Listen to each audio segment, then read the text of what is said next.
Jam dinding sudah menunjukkan pukul 1:30 pagi. Lantai 40 gedung Apex Global terasa sunyi. Hanya ada suara dengungan halus dari ruang server dan gesekan ritmis kain pel. Pak Haryo, seorang pria berusia 60 tahun, dengan punggung yang mulai membungkuk, dengan tekun mendorong ember pelnya. Seragam birunya yang pudar, dan aroma cairan pembersih lantai yang melekat padanya telah menjadi ciri khasnya bagi para karyawan necis di Apex Global. Pak Haryo hanyalah bayangan, bagian dari perabot kantor yang ada, tapi tidak pernah benar-benar diperhatikan. Wajahnya pun hampir tidak ada yang pernah melihat dengan jelas. Tiba-tiba, kesunyian itu pecah oleh suara bentakan keras. "Minggir, ganggu jalan saja." Seorang pria muda dengan jas mahal, rambut klimis, dan wajah memerah karena stres, menabrak ember pel Pak Haryo hingga air kotornya sedikit tumpah. Dia adalah Leo, manajer proyek termuda dan paling ambisius di perusahaan ini. Malam ini adalah malam yang sangat krusial, malam penentuan peluncuran proyek Titan, sebuah platform kecerdasan buatan revolusioner yang digadang-gadang akan mengubah dunia. Tapi sepertinya, semua rencana sedang menuju ke arah bencana. Pak Haryo sama sekali tidak marah. Dia hanya membungkuk sedikit, suaranya pelan dan sabar. "Maaf, Pak Leo, saya akan segera membersihkannya." Namun, Leo justru semakin menjadi-jadi. "Dasar lambat. Orang tua bau tanah seperti kamu ini harusnya sadar diri. Jangan kerja di perusahaan teknologi canggih, bikin kotor pemandangan saja." Dengan penuh penghinaan, Leo meludah ke lantai yang baru saja dibersihkan oleh Pak Haryo. Setelah itu, dia bergegas masuk ke ruang kontrol utama sambil membanting pintu dengan keras, meninggalkan Pak Haryo yang termangu. Pak Haryo menatap ludah di lantai itu sejenak. Dia menghela napas panjang, mengambil kain lapnya, dan dengan sabar membersihkan noda itu hingga bersih kembali. Seandainya saja Leo tahu siapa sebenarnya orang tua yang baru saja dia ludahi, mungkin dia akan menyesali perbuatannya seumur hidup. Di dalam ruang kontrol, suasana tegang terasa begitu pekat. Layar monitor raksasa menampilkan baris-baris kode yang kacau dan grafik merah yang terus menurun drastis. Proyek Titan, mahakarya yang telah mereka bangun selama 2 tahun, kini diambang kehancuran total. "Sial, kenapa bisa ada bug separah ini di menit-menit terakhir?" teriak Leo frustrasi. Wajahnya pucat pasi. Rina, kepala programmer, menjawab dengan suara gemetar. "Kami sudah mencoba semuanya, Leo. Ini adalah jenis anomali yang belum pernah kami lihat. Sepertinya ada penyusup yang menyuntikkan virus super canggih. Jika kita tidak bisa mengatasinya dalam 1 jam, seluruh data perusahaan bisa hilang selamanya." Keputusasaan mulai merayap di hati semua orang. Karir mereka, reputasi perusahaan, dan investasi miliaran rupiah, semuanya akan lenyap dalam sekejap. Leo terduduk lemas di kursinya, menatap layar dengan pandangan kosong.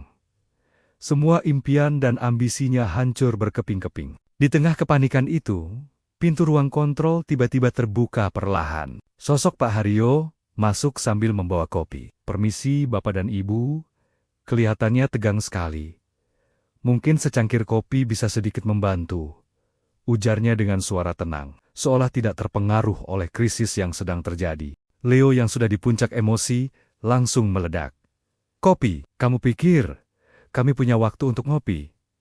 Pergi dari sini, orang tua. Jangan ganggu kami," bentaknya dengan mata melotot. Tapi, Pak Haryo tidak bergeming. Dia meletakkan kopi di atas meja, lalu berjalan mendekati keyboard utama yang ditinggalkan Rina. Jari-jarinya yang keriput mulai menari di atas tuts dengan kecepatan yang luar biasa, kecepatan yang bahkan tidak bisa ditandingi oleh programmer terbaik di ruangan itu. Semua orang terdiam.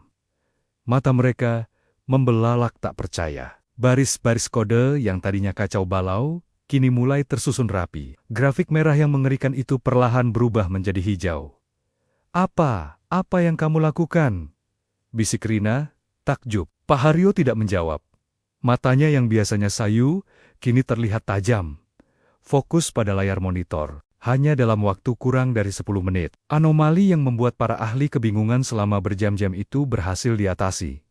Sistem kembali stabil. Proyek Titan selamat. Ruangan itu hening seketika. Hanya terdengar suara napas semua orang yang tercekat. Mereka menatap Pak Haryo, seolah melihat hantu. Siapakah sebenarnya tukang sapu tua ini? Leo masih membeku di tempatnya. Mulutnya ternganga, dia tidak bisa memproses apa yang baru saja terjadi.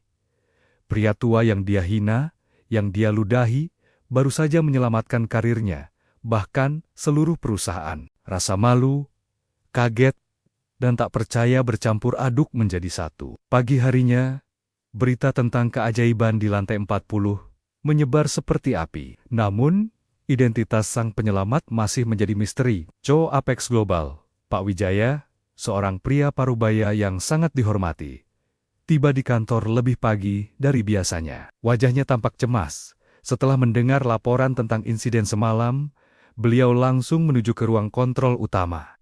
Di sana, Leo dan timnya masih berkumpul dengan wajah lelah, namun lega. Leo, jelaskan apa yang terjadi semalam.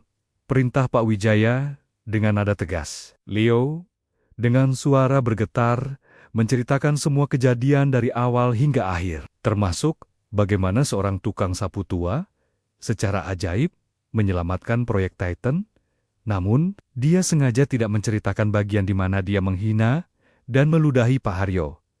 Dia terlalu malu untuk mengakuinya. Pak Wijaya mendengarkan dengan saksama. Setelah Leo selesai bercerita, beliau menghela napas panjang dan berkata, bahwa saya bertemu dengan petugas kebersihan itu. Leo segera memanggil supervisor kebersihan, tetapi jawabannya mengejutkan. Pak Haryo tidak masuk kerja hari ini. Dia mengajukan surat pengunduran diri. Pagi-pagi sekali, hati Leo mencelos. Dia merasa sangat bersalah.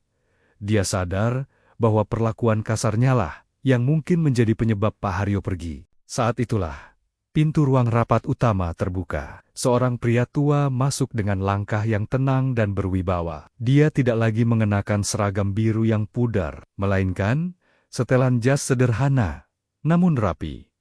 Itu adalah Pak Haryo, tapi dengan aura yang sama sekali berbeda. Semua mata tertuju padanya. Leo terperangah. Jantungnya berdebar kencang. Pak Wijaya, sang CEO, melihat kedatangan Pak Haryo dan ekspresinya langsung berubah. Dengan gerakan yang tidak terduga, Pak Wijaya berjalan cepat menghampiri Pak Haryo, membungkuk dalam-dalam, lalu mencium punggung tangan pria tua itu dengan penuh hormat. "Ayah, kenapa ayah ada di sini?" bisik Pak Wijaya. Seluruh ruangan menjadi senyap total. "Ayah? CEO?"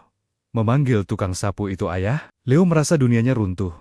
Pria tua yang dia sebut bau tanah ternyata adalah ayah dari bos tertingginya. Bahkan, mungkin lebih dari itu. Pak Haryo tersenyum tipis. "Aku hanya ingin melihat bagaimana putraku menjalankan perusahaan yang aku bangun dari nol," jawabnya pelan. Ternyata, Pak Haryo adalah Haryono Adiwijoyo, pendiri legendaris Apex Global, yang telah pensiun dan menghilang dari sorotan publik bertahun-tahun yang lalu. Dia sengaja menyamar menjadi tukang sapu untuk mengamati langsung bagaimana generasi baru memimpin perusahaannya. Pandangan Pak Haryo kemudian beralih ke Leo, yang berdiri gemetar seperti daun tertiup angin. "Anak muda," kata Pak Haryo dengan suara tenang, namun penuh wibawa.